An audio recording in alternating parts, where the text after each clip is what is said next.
Assalamualaikum warahmatullahi wabarakatuh. Waalaikumsalam warahmatullahi wabarakatuh. Halo Ibu Tommy, Ibu Tommy. Bu Novi, Bapak, Bu Novi, Mas Abang.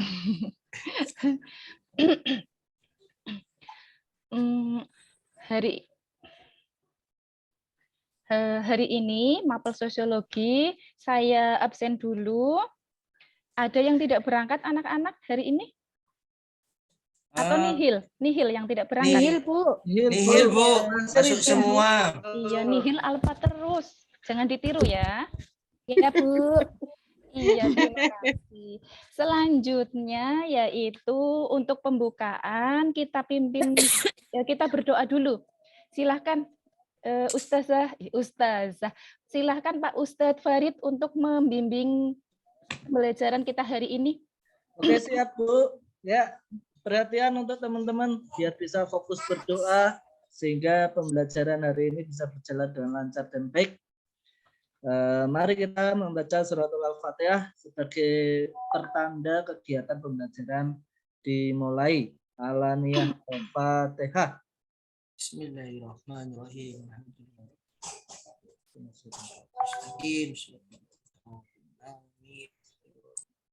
Doa selesai. Saya kembalikan ke Bu Novi. Terima kasih Mas Farid. Masih semangat atau sudah lelah?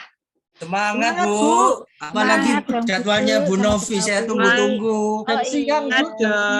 Semangat 45 ya. Tadi habis jam sebelumnya bosen, Bu. Tadi jam sebelumnya bosen. Oh iya, waktunya fisika, Bu. Bosen tadi, Bu. Mumet juga ya, Pak. Bu, ajari edit TikTok, Bu. Oh iya, siap nanti biar anak-anak semua menjadi artis TikTok dan YouTuber biar mendapatkan penghasilan tambahan. Kemudian, kemarin kita sudah mempelajari apa saja ya pertemuan yang kemarin? Tentang pengertian permasalahan sosial.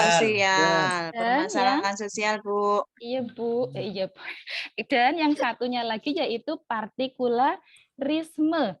Kira-kira anak-anak masih ingat apa tidak ya? Apa, Bu? Tentang pengertian permasalahan sosial. Siapa yang masih ingat boleh angkat tangan atau Ibu tunjuk saja. Tunjuk ya. Wah, lupa Bu. Mas Nasir yang lagi WA-an sama Yayangnya, coba pengertian permasalahan sosial. Masalah sosial itu ketika biasanya tidak dibalas, Bu. Itu masalah permasalahan pribadi. Permasalahan sosial itu yang menyangkut hajat hidup orang banyak atau yang menyangkut permasalahan orang banyak yaitu masyarakat. Kayak gitu, Mas Nasir, jangan galau terus ya. Semoga segera tidak galau. Yang selanjutnya yaitu partikularisme. Ada yang sudah tahu apa partikularisme? Silahkan jelaskan pengertiannya partikularisme, Bu Indah, Mbak Indah.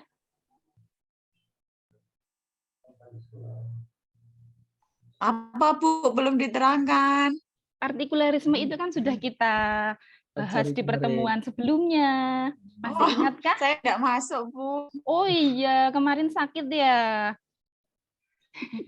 Iya, kemarin Mbak Indah sakit. Izin sakit, Bu. Iya. Ya, jadi partikularisme itu lebih mementingkan kepentingan pribadi di atas kepentingan umum, dan itu biasa dilakukan oleh seseorang atau sekelompok orang. Selanjutnya yaitu egois ya, Bu. Iya, Bu. Iya, egois. Betul itu. Jadi kata gaulnya atau kata anak sekarang itu istilahnya egois. Selanjutnya kita masuk ke materi hari ini. Apa, Bu? Materi hari ini yaitu berbagai jenis permasalahan sosial. Ada yang sudah tahu? Contohnya, Bu. Contohnya yaitu kriminalitas, kemudian kemiskinan. Kemiskinan, Bu. Ya, itu materi yang akan kita bahas hari ini supaya anak-anak nanti lebih kritis terhadap masalah-masalah sosial. Yang selanjutnya yaitu tujuan pembelajaran. Tujuan pembelajaran bisa dibaca oleh Mbak Rini? Ya, Bu. Tujuan pembelajarannya setelah mengikuti pelajaran menggunakan model problem based learning, diharapkan peserta didik mampu mengidentifikasi, mengaitkan, menyimpulkan, mengemukakan, serta mengaplikasikan upaya penyelesaian permasalahan sosial yang ada di lingkungan masyarakat. Melalui kegiatan pembelajaran dengan model PBL ini dapat meningkatkan motivasi belajar peserta didik. Itu, Bu. Iya, terima kasih Mbak Rini. Jadi tujuan pembelajaran hari ini yaitu anak-anak bisa mengidentifikasi, mengaitkan, menyimpulkan, dan mengemukakan tentang berbagai jenis permasalahan sosial. Yang selanjutnya, mari kita melihat video pendek. TikToknya Bu Novi ya? Iya, ini TikTok saya. Nanti Terlink, diikuti. Bu.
Sudah ya, video sudah kita amati bersama, yaitu ada 4 jenis permasalahan sosial.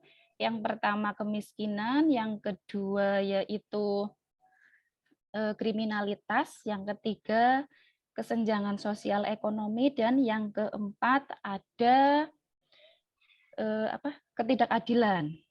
Kemiskinan sendiri adalah seseorang yang tidak mampu memenuhi kebutuhan minimum hidup.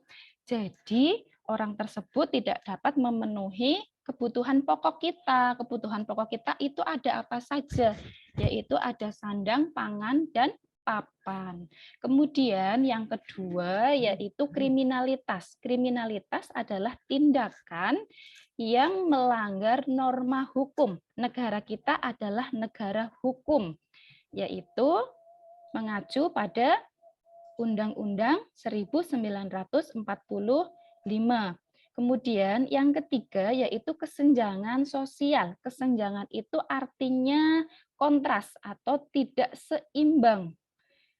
Artinya ketika terjadi kesenjangan di ranah sosial dan ekonomi, maka akan muncul suatu fenomena sosial, yaitu ada istilah kemiskinan, ada istilah kesejahteraan. Kemudian dari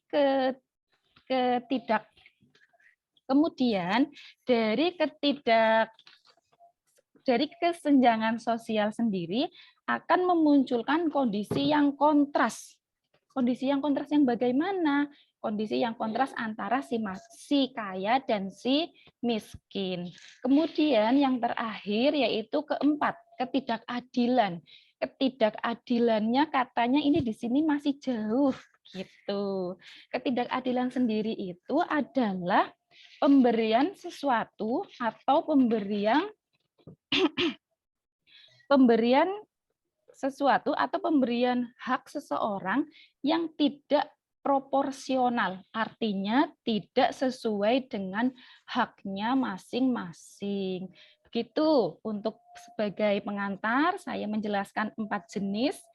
Yang selanjutnya yaitu anak-anak saya bagi menjadi 3 kelompok. Sudah siap belum ya? Ya, Bu. Siap Siap. lahir batin belum? Siap lahir dan batin, Ibu. Siap, Bu. Siap lahir Ya, batin. Bu. Saya bagi menjadi 4 kelompok untuk mengamati 4 jenis permasalahan sosial. Kelompok yang pertama yaitu ada Evi, Farid, dan Tommy.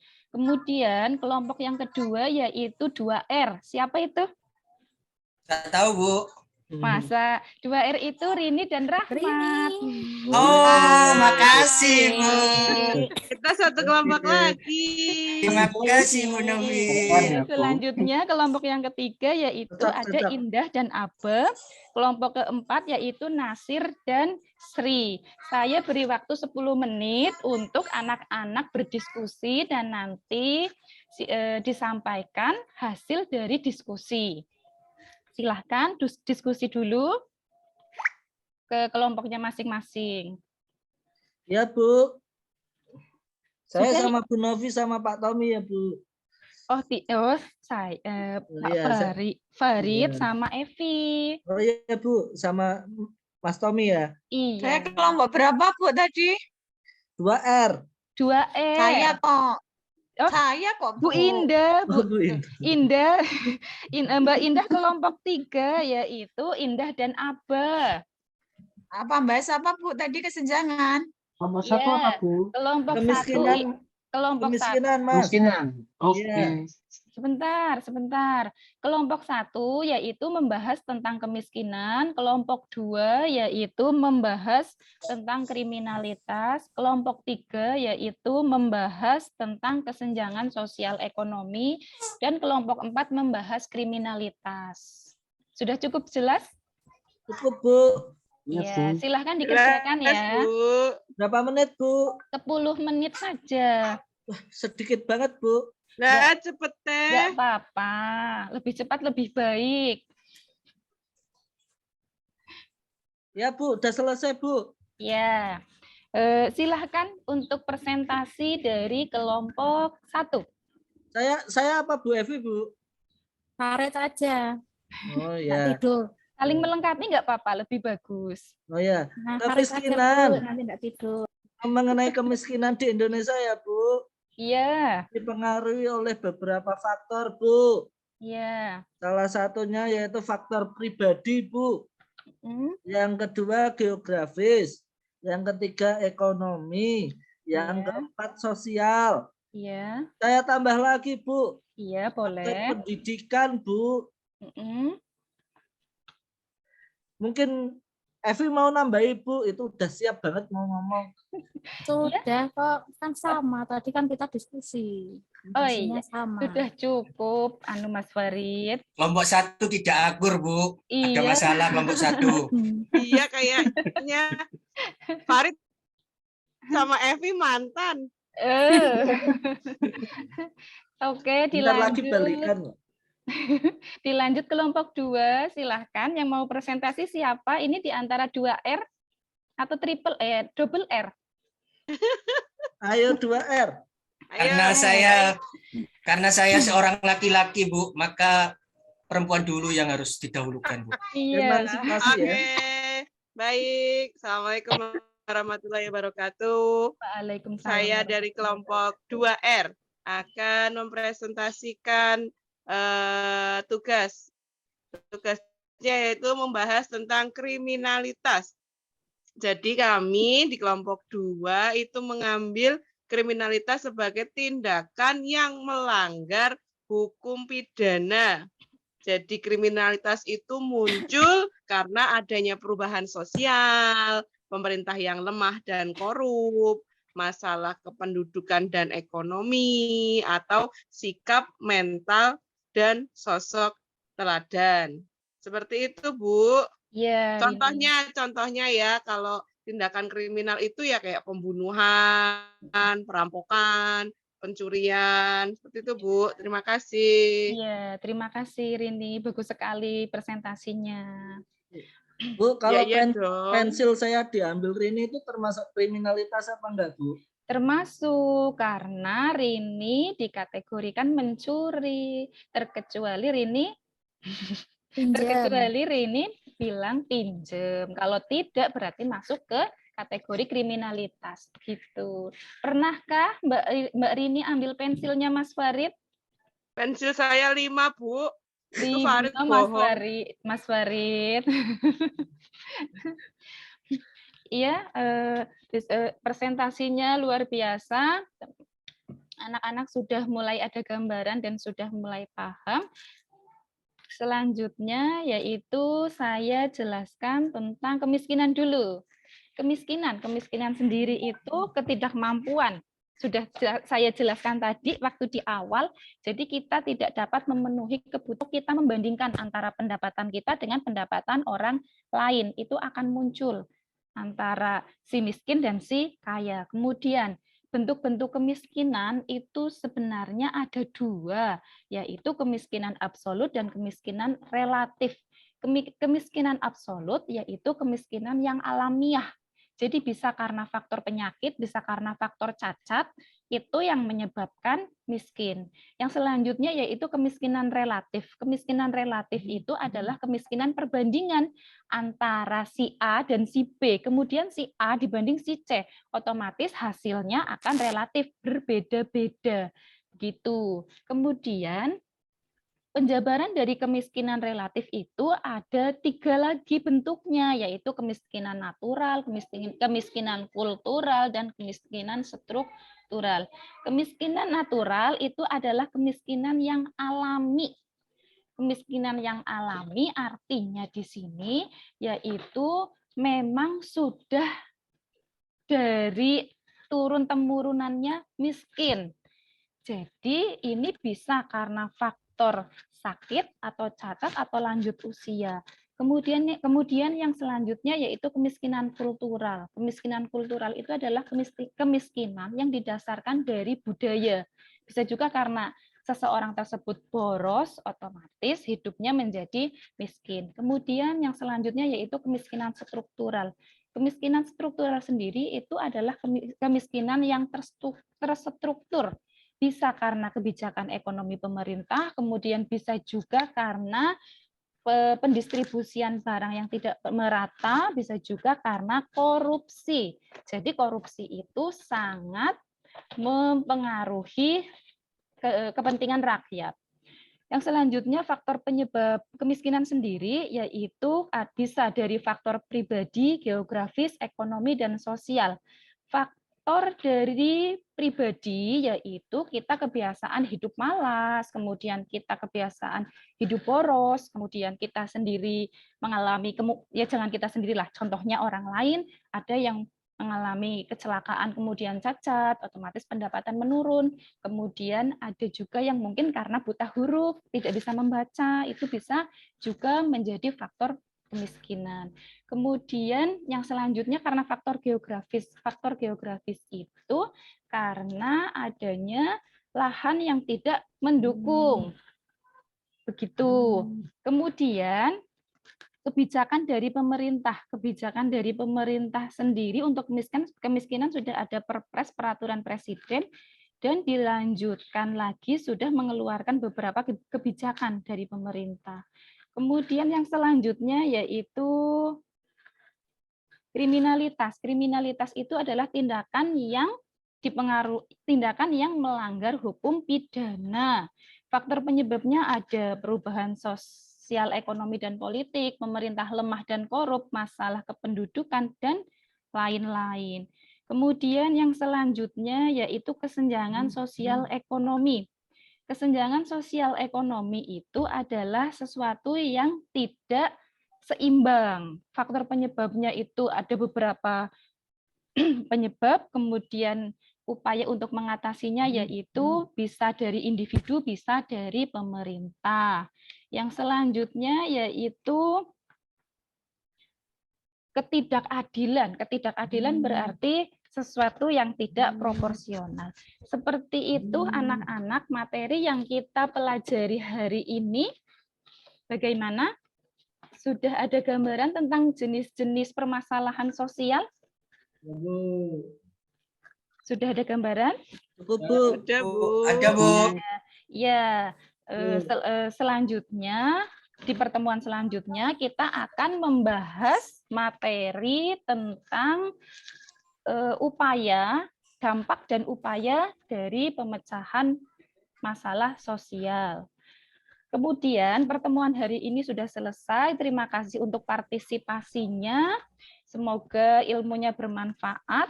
Dan saya mau memberi kata-kata hari ini ya. Setuju Apa, tidak? Bu? Iya, Bu. Apa, Bu? Ya, saya beri kata-kata hari ini yaitu bersyukurlah ketika kita lelah karena tidak semua orang bisa sekuat kita. Semangat ya. Semangat Iya, Ibu. semangat. Terima kasih Terima Bu kasih, Bu. kata-katanya. Terima kasih. Saya tutup dengan bacaan alhamdulillah. Alhamdulillah. Alhamdulillahirabbil alamin. Terima kasih partisipasinya. Wassalamualaikum warahmatullahi wabarakatuh. Waalaikumsalam warahmatullahi wabarakatuh.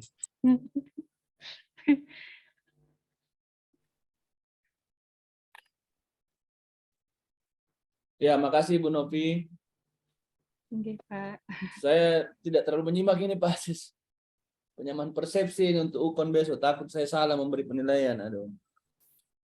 Tapi sepintas saya lihat sudah memenuhi lah. Waktu juga terpenuhi, ya tidak melewat dan sudah sesuai sintaks lah kayaknya, Bu ya. Ibu menggunakan PBL ya tadi Iya, ya. Bapak. Oh, iya. Silakan Pak Sis. Ya, alhamdulillah sudah bagus melibatkan peserta didik. Cuma ada memang perlu apa ya, masih ada penekanan-penekanan ya terkait dengan PBL. Tetap harus konsisten dengan sintaknya ya. Iya, Pak. Kalau saya sebetulnya apa ya, memberi penekanan kepada si peserta didik. Jangan Ibu Novi yang banyak menjelaskan.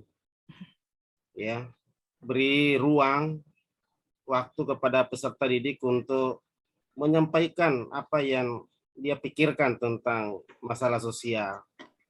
Apa itu kemiskinan, apa itu ketidakadilan, apa itu apa? Ada 4 tadi ya, ada 4. Ya, kriminalitas. Beri dia ruang untuk menyampaikan dan akan menjadi sebuah kajian yang menarik ketika kita memberikan apa lagi namanya, cara, metode melalui kajian literatur juga seperti yang Bapak Ibu sudah lakukan. Ya, sehingga betul-betul peserta didik kita itu bisa menemukan konsep-konsep yang memang diharapkan muncul. Ya, jadi tidak perlu kita terlalu banyak menguras tenaga menjelaskan satu-satu, ya, tetapi apa yang mereka dapatkan, nah, kemudian kita coba apresiasi dengan memberikan pujian atau apa. Nah, seperti itu, sehingga betul-betul peserta didik kita itu termotivasi untuk mencari dan terus mencari, ya. Ya, bahkan ketika diberikan kesempatan untuk mengomunikasikan, mungkin dia akan menyampaikan dengan sekian banyak sumber yang mereka dapatkan. Ya, dan kalau misalnya di satu kelompok mungkin agak vakum, kurang aktif, ya mungkin kita bisa beri stimulus sedikit atau memberi kepada yang lain kesempatan, ya, sehingga betul-betul suasana itu bisa lebih hidup di kelas.